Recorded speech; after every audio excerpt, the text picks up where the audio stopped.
Hi everybody, my name is Lynn Ismael and welcome to my garden. I live in southwestern Ontario, zone 6A/5B depending on how cold the winter gets. It is Sunday, July 23. It's very hot. It's not as hot as early May, but it's warm enough that I need to get myself in the shade for short periods of time every time I go out in the sun. Anyway, I digress. For today, I have a couple of hours, well, morely an hour and a half now, just to do a few things in the garden, and I can take you along and show you what those tasks are. So one thing I did earlier this morning was to cut flowers, and I have all the leaves, all the stems that are going to the compost pile, all in this pot here. I filled it up with water, and right now I'm going to cut them into little pieces. My plan is to mix it, the material is going to compost with the water and some hay. So I have the greens and the browns and water mixed together before I dumped it all in the compost pile. That way they're already mixed, and in my head that'll save me time turning the compost pile later on, which is quite convenient because right now some wasps had made that compost pile into to their home.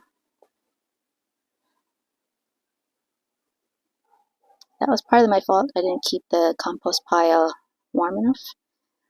I had to be diligent in adding more materials to keep the compost going, so that's why I'm doing this right now. So it's pretty much, when you take the leaves off, it's pretty much separated, but it would be much easier if it's more shredded. So I got my pruner here, and try to get as little pieces as possible.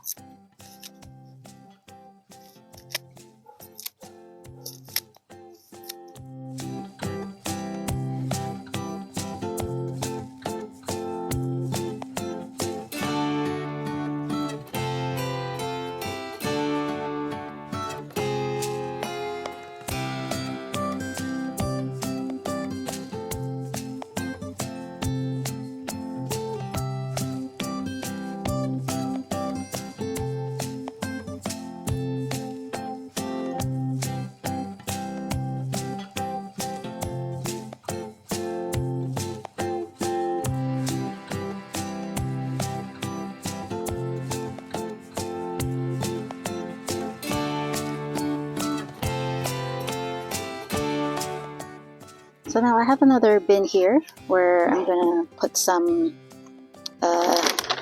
straw, garden straw. I got this from Home Hardware, and I believe it was $24 for 3 cubic feet. I'm gonna dump it here, and then dump the pile of organic material, wet organic material, my green portion for the compost, on this bin as well. No, because my friend's got it.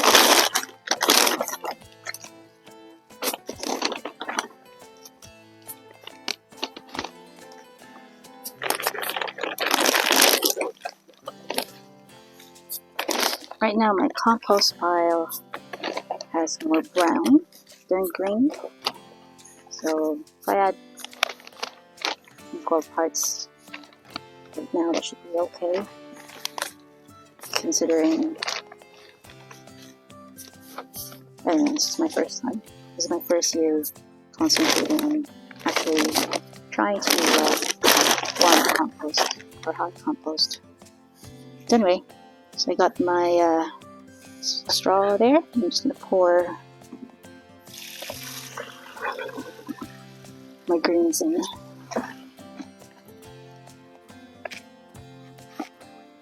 I'll just mix it together so they're all incorporated.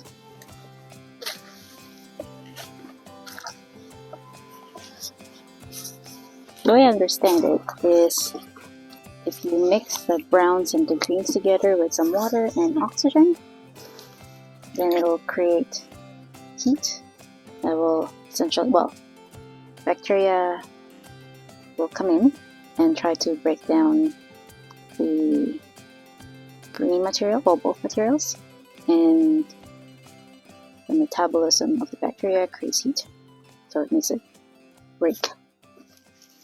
It makes all the materials break down easier. That's how I understand it anyway. So that's my compost pile. Somewhere in there is a wasp's nest. So I've already opened up a little bit of the compost to pour the one that I've just mixed together, the new material that I've just mixed together, and hope for the best.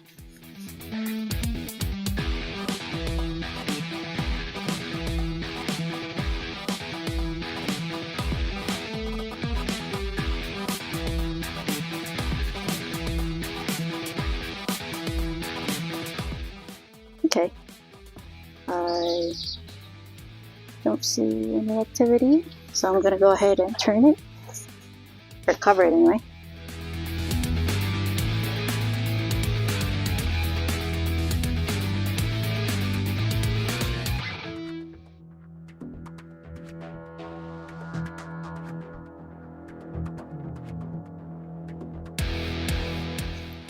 So I'm not gonna tempt my fate. I'm just gonna leave them be right now, and hopefully next week they'll be gone.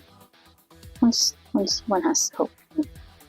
So next thing on my list to do is to take the corms, my Ranunculus corms from the ground, and attempt to store it for next year, and then weed around it because I've just kind of neglected that space anyway. So this is my Ranunculus corm, was my Ranunculus patch, and the Ranunculus is pretty much done for the season. So I have to lift them up, and because I've neglected it, the weeds have taken over. So I'm gonna try to do those today. So, well, it's just my first year growing Ranunculus, so from what I understand, you just lift them up. So we'll just feel around and see if they're there, and then just lift them up like a dahlia tuber. So unless they've rotted down, then I don't have anything. Then,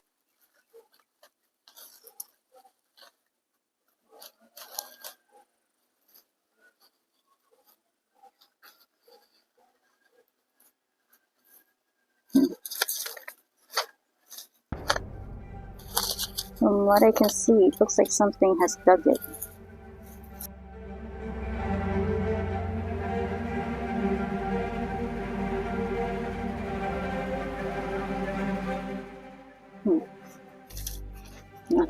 Nothing on these 5.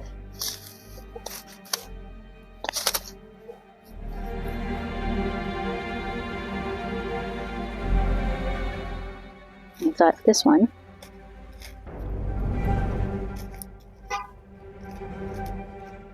Looks big. Nice. Okay. I have to let that dry and see what I have, or how many I have. Okay. Excuse me. I need to sit down. Thank you.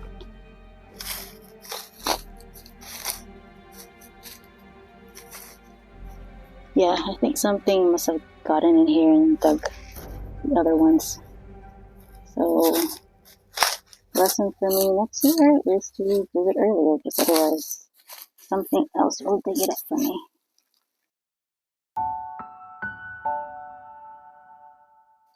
Either that, or they rotted. I mean, we did have a lot of rain, so. Alright. That's a fever view.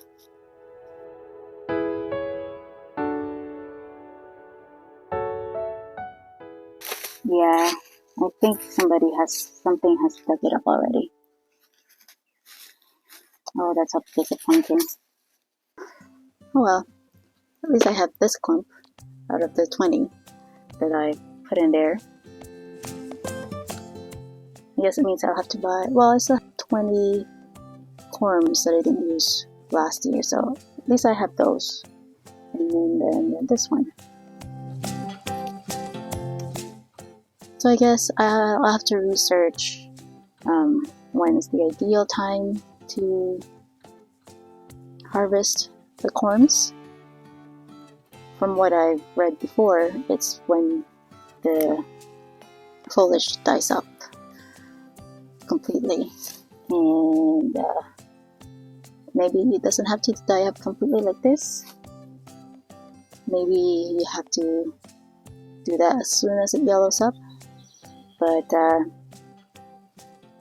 well, for this one, as you can see, it's got a little bit of green in here still.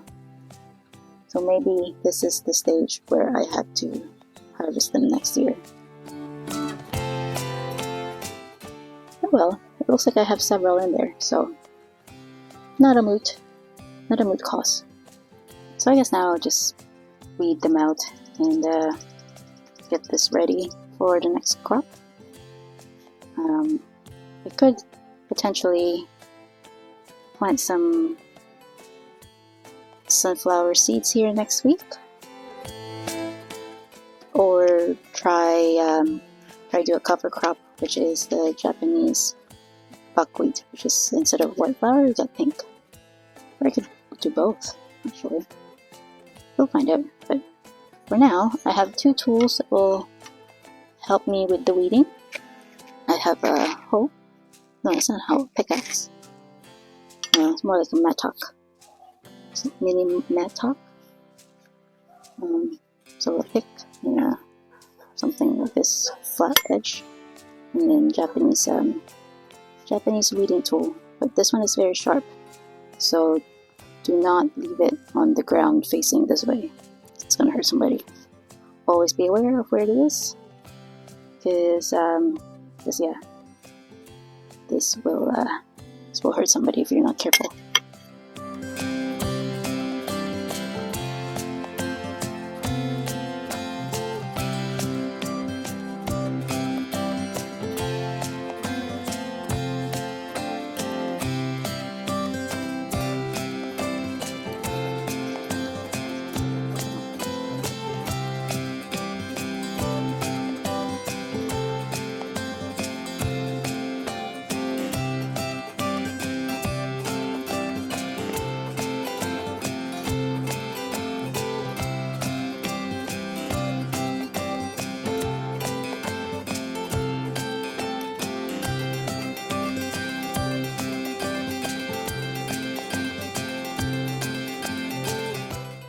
So the next thing for me to do is to prune the roses.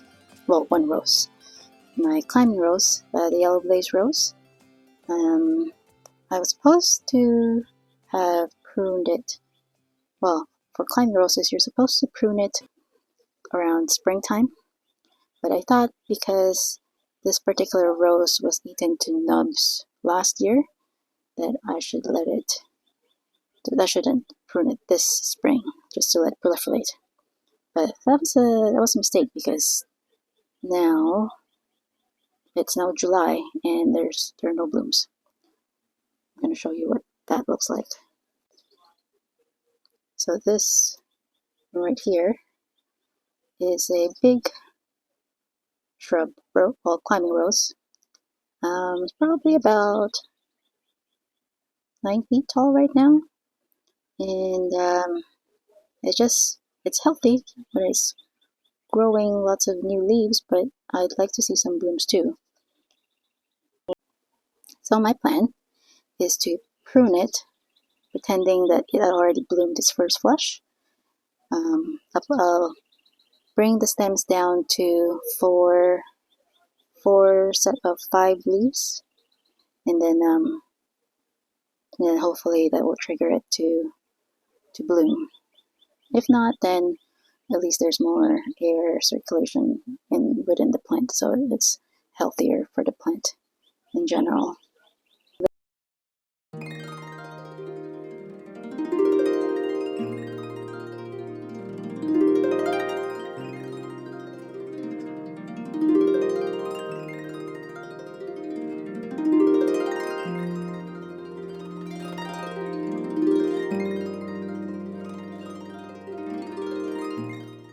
So there you have it. Thank you for watching to the end of this video. If you haven't liked or subscribed yet, please do. It just helps other people find my content. Didn't realize my husband's pants are hanging by the balcony there. He got his pants. Not to pull his on, but yeah, just ignore that part. Just ignore that part. Anyway, I try to show up on YouTube every Thursday, so until I see you next Thursday,